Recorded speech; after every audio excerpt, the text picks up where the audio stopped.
So I'm about to attempt one of the hardest challenges I've probably ever done. I'm going to turn a 7th round pick into Sidney Crosby. The fantasy draft right here, it doesn't matter at all. I can't use anyone that I draft in any trade to get better assets. But luckily, I have an amazing plan. And shout out to Tactics for the inspiration for this video. I saw him do this in NHL 22, and I wanted to do it myself, but with a bit of a twist. So taking a look at Sidney Crosby, he has the 23rd highest trade value in the game, right behind Elias Pettersson and right above Charlie McAvoy. But honestly, I think it's very disrespectful having Alexis Lafreniere ahead of him. What has that man shown that has proved that he has better trade value than Sidney Crosby? I understand he's young and has the potential, but honestly, I haven't seen anything from him that validates him having a higher trade value than Crosby. So taking a look at Sidney Crosby, he's a 93 overall, 35 years old, and of course he's got franchise potential, a playmaker with 5 stars in puck skills, senses, shooting, defense, and skating, and then 4 stars in physical. He can basically do everything you want except fight, which shouldn't be much of a surprise. Looking at his X factors, he's got the zone ability, beauty backhand, and his superstar abilities, he's got unstoppable force, elite edges, tape to tape, magnetic, and big tipper. And then I'm going to add one more stipulation to make this challenge a bit harder. I got to get this trade done in 3 seasons. So when I say 7th round only to Sidney Crosby, I mean literally 7th round pick only. Every single asset I get from here has to come from this 7th round pick. So you might be wondering, what's my strategy to turn this 7th round pick into Sidney Crosby? So I'm going to take on some terrible contracts along with some picks. So here's a perfect example of what's going to be my first trade. Josh Anderson here, he has negative trade value, 83 overall, 5 more years left on his contract, and basically no team wants him, but I want him. So I'm going to trade a 7th round pick to Columbus for Josh Anderson and a 4th. So with that trade done, now I have to turn Josh Anderson and a 4th into Sidney Crosby. I think you guys understand where I'm going with this now. And eventually I want to trade Josh Anderson and get a bit of trade value out of him. So I'm going to put him on the first line with Panarin and Zibanejad. I think that will help him stat pad a bit, and then we'll be able to flip him for a 5th or a 6th later in the video. So I'm going to simulate halfway through the season. We'll take a look at the team and see how Josh Anderson's performing.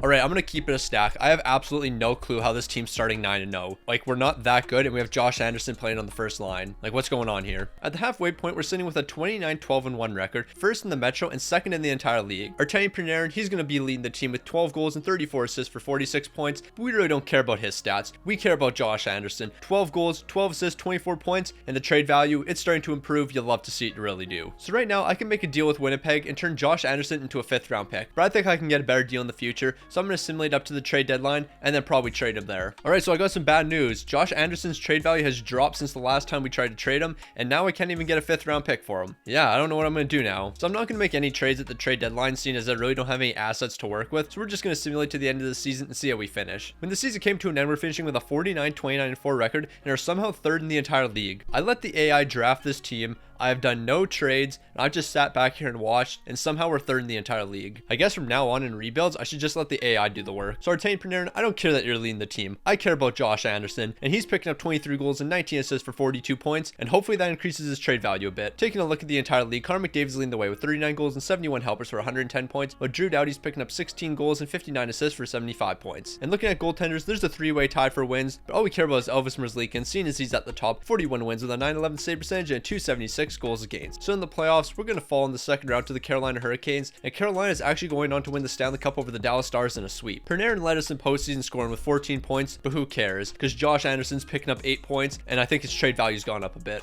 Looking at all postseason scores though, Patrick Kane from the Dallas Stars is picking up 16 goals and 17 assists for 33 points, while Sergei Bobrovsky, he's going to be our Stanley Cup winning goaltender, 16 wins with a 921 save percentage and a 230 goals against. Taking a look at the draft lottery, Vegas is going to be getting the 1st overall pick. So all the picks I have here, I'm only allowed to use the 109th overall I got from Columbus. With every other pick I haven't traded for, I'm just selecting an AHL potential player. But now it's time for us to make a move, and I think we're getting an absolute steal. So Josh Anderson, I'm going to retain half your salary and send you to Tampa for the 47th overall pick and a future 3rd rounder. And then with that 3rd rounder, I'm going to be drafting Dennis, and hopefully he has low elite potential, because if he does, then this trade is definitely going to work out for us. But my scouts are going to absolutely sell, and Dennis is only becoming a low top 4 potential defenseman. But luckily, we still have the 109th overall pick that we got from Columbus, and we're going to be drafting Cali Bang.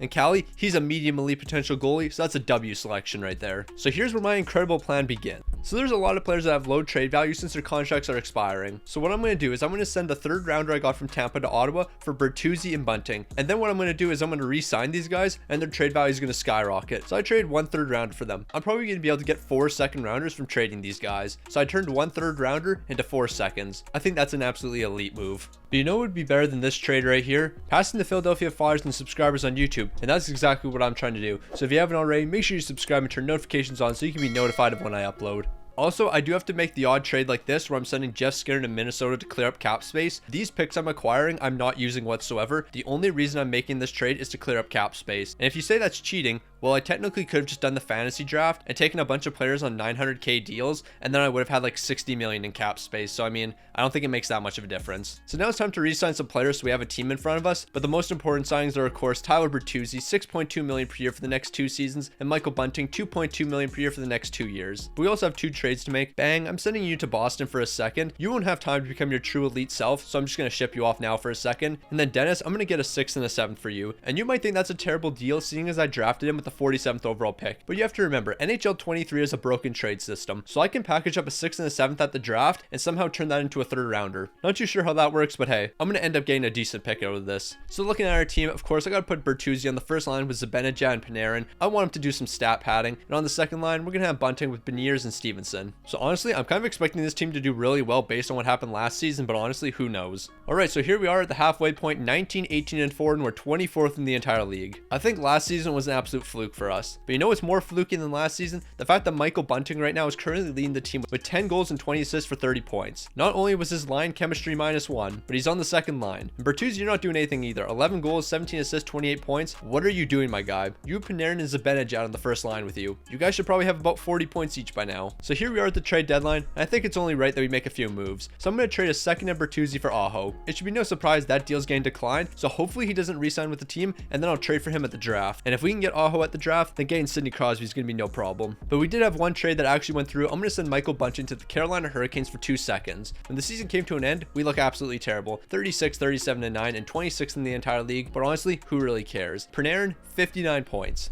Artemi Panarin's picking up 59 points in 82 games. This game is completely broken. I don't care if the line chemistry was terrible, but it wasn't because we had a +5 overall boost. I don't care if we had a terrible coach. 59 points is beyond ridiculous. Bertuzzi's picking up 49 points, so hopefully his trade value is somewhat okay still, but yeah, I don't know what's going on with this game. McDavid's once again leading the entire league in points with 100, consisting of 46 goals and 54 assists, while Cale Makar's picking up 9 goals and 62 assists for 71 points to lead all defensemen. And Linus Ullmark, he's going to lead all goaltenders in wins with 46, while posting a 921 save percentage and a 246 goals against. When the playoffs came to an end, the Philadelphia Flyers are taking down the Vancouver Canucks in 6 games. Timo Meier's leading all postseason scores with 13 goals and 19 assists for 32 points, while Robin Leonard, he's leading all goaltenders in wins with 16, while posting a 918 save percentage and 249 goals against. Taking a look at the draft lottery results, Anaheim's jumping from 9-1, while we're dropping from 7-9. And that seems real fair. So luckily, Aho isn't going to be re-signing, so it's time to get a steal of a deal. I'm going to send the 54th overall pick we got from Carolina and the Bunting deal off to Vegas for the rights to Sebastian Aho. But we're not done there. I'm going to send the other 2nd rounder we got from the Bunting trade, along with a 7th we got from our prospect, to Ottawa for Teravainen. But after all these moves, we still had 1 pick left from the Boston trade, and I'm going to be selecting a medium elite right winger, so he's going to be super helpful in any trade. So here's where we get to the part where I get absolutely screwed over. So Matty Beniers, I'm going to give you a 6-year deal worth 6.3 million. Perfectly fine. Aho, 7 years at 10.9 million.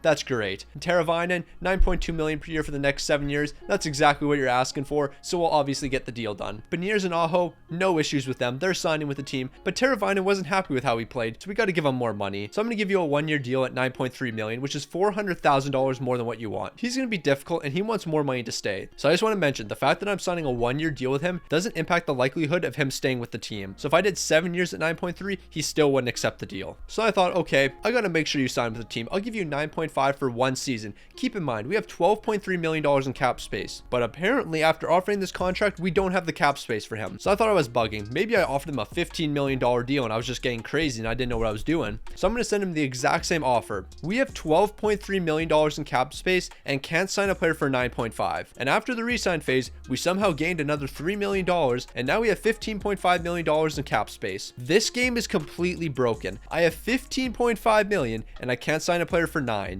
But I don't care how broken this game is. We're making an offer for Crosby now. So Sebastian Aho, Domi, who's our elite prospect, and Tyler Bertuzzi, while retaining half his salary, over to the Montreal Canadiens for Sidney Crosby. And just like that, Montreal's accepting the deal and Sid the kid's coming home. So just like that, I turned a 7th round pick into Sidney Crosby, but I'm still extremely mad about the Teravainen issue. I didn't know 9.3 million was greater than 15.3 million. I guess I have to go back to school because I thought I knew basic math. No, but seriously, like how is this an issue? That doesn't make any sense.